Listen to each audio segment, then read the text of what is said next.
శ్రీమాత్రే నమ. జై గురు దత్తాత్రేయ నమ.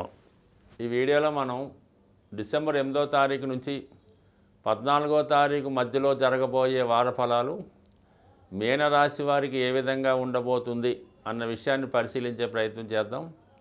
మరి మీనరాశి వారికి ఒక విధంగా చెప్పాలంటే ఈ వారంలో లాభస్థానంలో ఉన్నటువంటి శుక్రగ్రహ గమనం తప్ప ఇంచుమించుగా మిగతా గ్రహాలన్నీ కూడా వ్యతిరేక ఫలితాన్ని ఇచ్చే స్థితిలోనే ఉండడం జరుగుతుంది. ముఖ్యంగా రాశి యందు సంచరిస్తున్నటువంటి రాహుగ్రహ సంచారం జాతకుడిని అనేక ఆలోచనలకి కన్ఫ్యూజ్కి గురి చేయడం జరుగుతూ ఉంటుంది. ఏ పని చేస్తే ఏమవుతుందో అన్న భయం ఆందోళనతో నిజాయితీగా వెళ్ళేవాళ్ళు ఖచ్చితంగా మరి భయపడుతూనే వాళ్ళ పనులు ముందుకు వెళ్తూ ఉంటారు.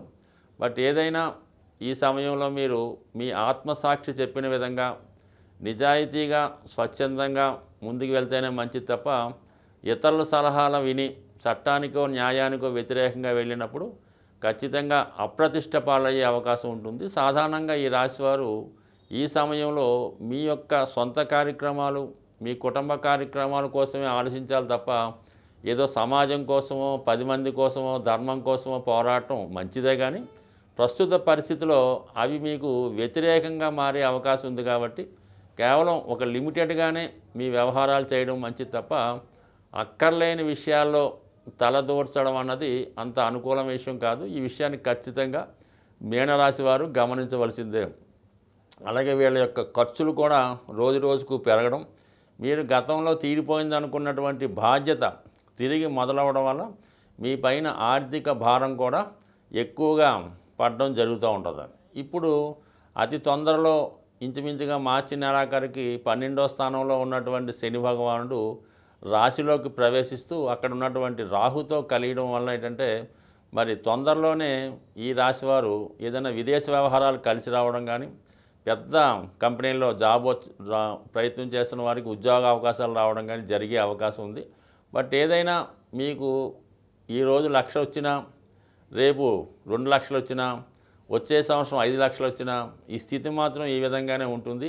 ఆదాయానికి మించిన ఖర్చుల వల్ల బాధ్యతల వల్ల ఫైనాన్షియల్ డెఫిసిట్ ఖచ్చితంగా ఉంటుంది. కాబట్టి సాధ్యమైనంత వరకు ఆ సొంత బాధ్యతల మీదే దృష్టి పెట్టాలి తప్ప ఇతరుల బాధ్యతలు, ప్రపంచం బాధ్యతలు, దేశం బాధ్యతలు అవన్నీ పక్కన పెట్టి కేవలం మీకోసం, మీ పిల్లలు లేదా భార్య భర్త కోసం ఆలోచిస్తేనే సజావుగా ముందు మీ యొక్క ఆర్థిక స్థితి గాడిలో పడే అవకాశం ఉంటుంది తప్ప ఈ విధంగా సమాజం కోసం పాటుపడితే మరి సొంతవారు ఇబ్బంది పడే సూచనలను ఇది కొద్దిగా గమనించండి. బట్ ఏదైనా ఈ ఇంచుమించుగా ఈ ప్రస్తుత వారంలో శుక్రుడు లాభస్థితిలో ఉండడం వల్ల మీ యొక్క అవసరాలకు తగు విధంగా ఆర్థిక సహకారం మీ సిస్టర్స్ వద్ద నుంచి కానీ, అలాగే మీ చిన్ననాటి స్నేహితుల దగ్గర నుంచి కానీ, అధికారంలో ఉన్నటువంటి స్త్రీల దగ్గర నుంచి సహకారం వచ్చే అవకాశం ఉంది. కానీ వచ్చిన ధనం ఒక నిమిషం కూడా ఉండే విధంగా వచ్చినట్టే ఖర్చు అయిపోవడం జరుగుతుంటుంది. అలాగే వార ప్రారంభంలో అంటే ఆదివారం, సోమవారం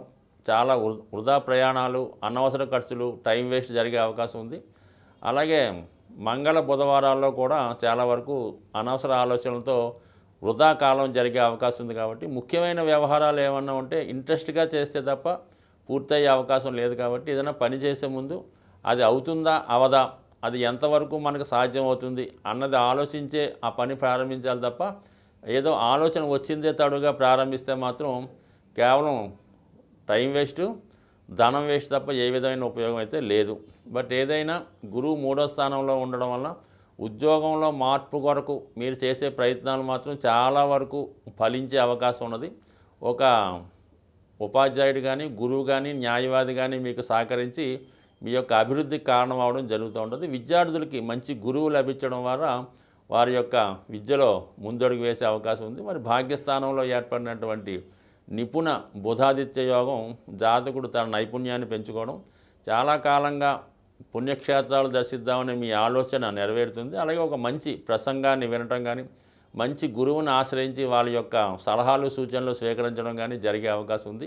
ఏదైనా మంచి మార్గంలోకి వెళ్ళే మీ ప్రయత్నం ఖచ్చితంగా నెరవేరుతుంది. కానీ ఈ సమయంలో మీరు ఏ పని తలపెడదామన్నా కూడా ఆర్థిక పరిస్థితి మిమ్మల్ని చాలా వరకు ఇబ్బంది పెట్టే అవకాశం ఉంటుంది. కాబట్టి అది ఇంపార్టెంట్ అయితేనే మాత్రం చేయాలి తప్ప ఏదో విధంగా ఖర్చు పెట్టే విషయం కానీ ఇతరులకు ఖర్చు పెట్టే విషయంలో మాత్రం చాలా వరకు ఆలోచించండి. మీరు ఈ సమయంలో మీరు ఎంత పొదుపు పాటిస్తే అంత మంచిది. ఏదైనా ఈ సమయంలో రుణం తీస్తే అది ఈ సమయంలో మీరు ₹1,00,000 రుణం తెస్తే అది 10 లక్షలు 25 లక్షలు అయినా ఆశ్చర్యపడట్లేదు. కాబట్టి సాధ్యమైనంత వరకు రుణాలకి దూరంగా ఉండండి. కేవలం మీ కుటుంబం కొరకు ఆలోచించండి, సరిపోతుంది.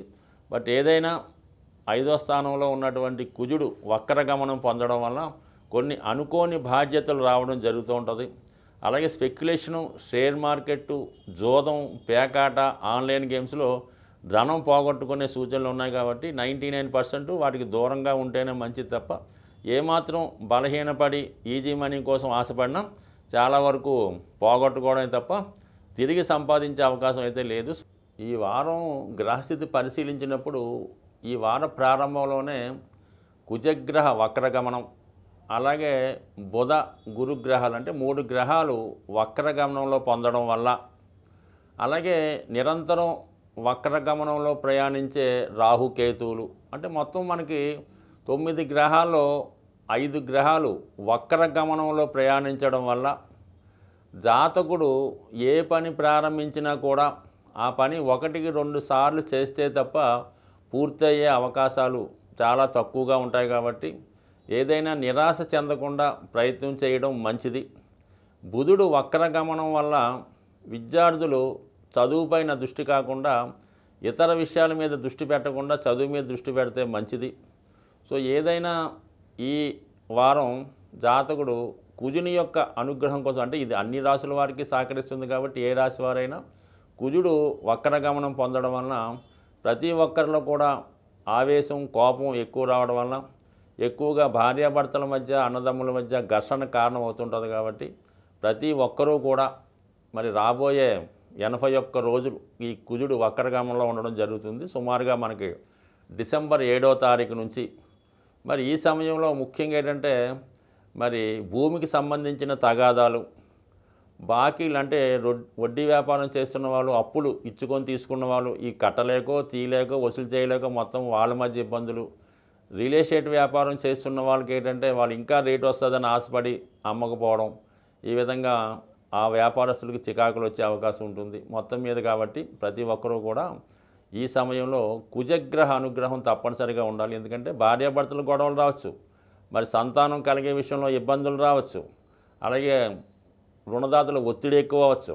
ఈ కారణాల వల్ల ప్రతి ఒక్కరు కూడా వీలైతే మంగళవారం రోజు ఎవరి ఇష్టదైవం అనుకోవడం కన్నా మంగళవారం రోజు సుబ్రహ్మణ్య స్వామి లేదా ఆంజనేయ స్వామిని దర్శించుకోవడం వల్ల కుజుని యొక్క అనుగ్రహం మీకు సంపూర్ణంగా రావడం జరుగుతూ ఉంటుందన్నమాట.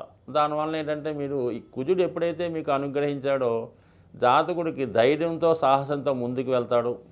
భూములు, స్థిరాస్తి సంబంధించిన వ్యవహారాలు కలిసి వస్తాయి. అంటే జాతకుడికి ముందుగానే వాళ్ళకి ఏ పని కావాలన్నా ధైర్యంగా అడగగలడు, చేసేవాళ్ళు కూడా చేసే అవకాశం ఉంది. కాబట్టి సాధ్యమైనంత వరకు ప్రతి రాశివారు కూడా కుజుని యొక్క అనుగ్రహం కోసం సుబ్రహ్మణ్య స్వామి, ఆంజనేయ స్వామిని ఆరాధించండి. మరి ఈ మధ్యకాలంలో విపరీతంగా మనకి తమిళనాడు, ఉభయ ఆంధ్రప్రదేశ్లో ఏ పని జరగాలన్నా మరి కరుంగలి మాల అంటే ఇవి చాలా వరకు ఈ సిటీలో హైదరాబాదు లేదంటే తమిళనాడులో ఎక్కువ దొరుకుతాయి. కాబట్టి మరి వీలైన వాళ్ళు ఒరిజినల్గా అంటే పెద్ద ఖరీదు ఉండదు అది. మరి అక్కడ మనకి అది దొరికే చోట సుబ్రహ్మణ్య స్వామి టెంపుల్లో 800-1000 రూపాయలు అటు ఇటుగా అమ్ముతూ ఉంటారు. ఒక 1500 రూపాయలు పెట్టుకుంటే మంచి ఒరిజినల్ కరుంగని మాల ధరించడం వల్ల నేను చాలామందిని చూశాను. చాలామంది నేను ఇచ్చిన వాళ్ళు కూడా 1500 ఈ రోజుల్లో పెద్ద అమౌంట్ కాదు. అది ధరించడం వల్ల ముఖ్యంగా కుజుని యొక్క అనుగ్రహంతో రుణ సమస్యలు సాల్వ్ అవుతాయి, విజయ అవకాశాలు పెరుగుతాయి, భూములు వ్యవసాయం చేస్తున్న వాళ్ళకి అనుకూలంగా ఉంటుంది. కొంత ధైర్యం రావడం జరుగుతుంటుంది. అంటే ప్రయత్నం లేనిదే ఏ పని జరగదు. కేవలం ఉంగరం పెట్టుకున్నాం, కరుంగలీమాలు ధరించామన్నంత మాత్రాన వాళ్ళకేమీ స్పెషల్గా వాళ్ళ మీద ఒక ముద్రయ్యరు, వాళ్ళకి ప్రత్యేక అవకాశాలు అయితే ఏమీ రావు. అయితే మీరు చేస్తున్నటువంటి ప్రయత్నానికి మీరు 90% ప్రయత్నం చేస్తే 10% అన్న ఈ అదృష్ట వస్తువులు లాంటి అంటే కరుంగలిమాల, స్ఫటికమాల, ఈ ఉంగరాలు కొంతవరకు మీకు 5% 10% సహకరిస్తాయి తప్ప అసలు ఏమీ ప్రయత్నం చేయకుండా మీరు కరుంగలి మాల కాదు కదా, డైమండ్ మాల వేసుకున్నా కూడా ఏ పని జరగదు. స్వస్తి.